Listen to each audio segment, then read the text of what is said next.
All right, oh, scholarly ones. I really think this is pretty fun, easy stuff. I just think this is great, but you have to know the rules. This is one of those chapters you have to learn the rules. If you don't learn the rules, you don't know why, and you can't apply them. So in the first one, it says segment TV is congruent to segment WS. I have congruent chords, and I want to know the measure of arc WS. Well, what do we know about congruent chords? Congruent chords have congruent what? That's right, arcs. I know these two arcs have to be the same side. All right, so we get the fact that 9n minus 11 is equal to 7n plus 11.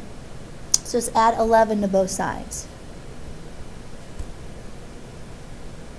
Then we subtract 7n from both sides, so we get 2n is equal to 22. Divide by 2, n is equal to 11.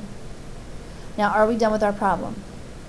No, because where do we want to go? We want to get the length, the degree measure of the arc. So the degree measure of arc WS, we have to plug and chug it in. So we have to substitute it in. So 7 times 11 plus 11 equals 88 degrees.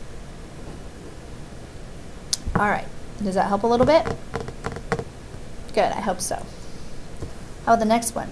List what you can conclude from each diagram here. Now we have tons of stuff that we can list, but I want you to look to see what the given is. So this is what they tell you first. Here's your given. And if you're given that information, what can you figure out?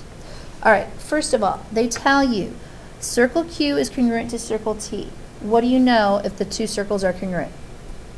I'm so excited you said so. All right.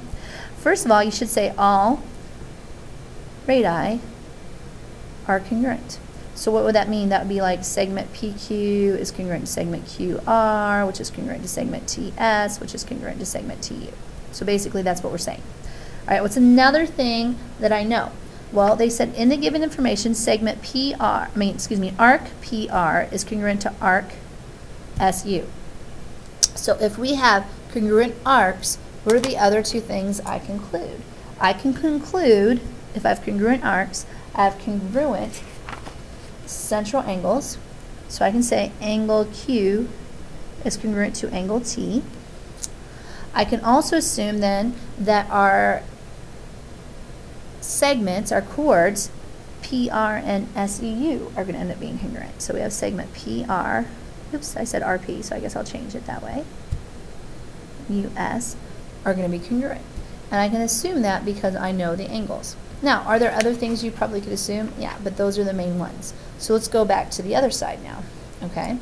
So over here, again, they tell me circles are congruent. And notice I say that before I do anything, so I know right away, all radii are what? Are congruent. Excellent. Now, what are the other two things you should be able to assume? Well, they told us that segment BC is congruent to segment KL. Well, look at your back page.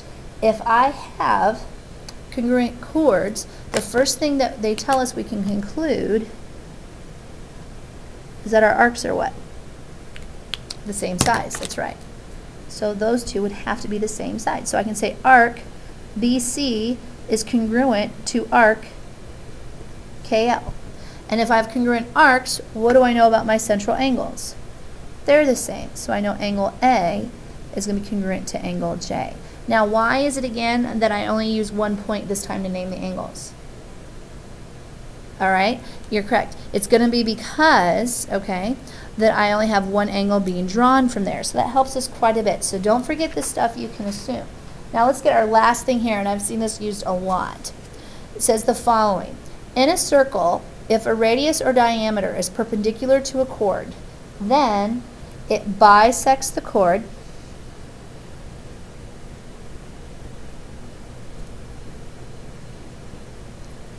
and its arc. So if a radius is perpendicular to a chord, the first thing you can assume is that it bisects the chord, okay, and it bisects the arc, okay? And you're going to get congruent segments. So you're going to get the fact that those two are the same and the two arcs are the same. But then it goes the other way around. In a circle, the perpendicular bisector of a chord is, oops, I had the is there already, is a radius.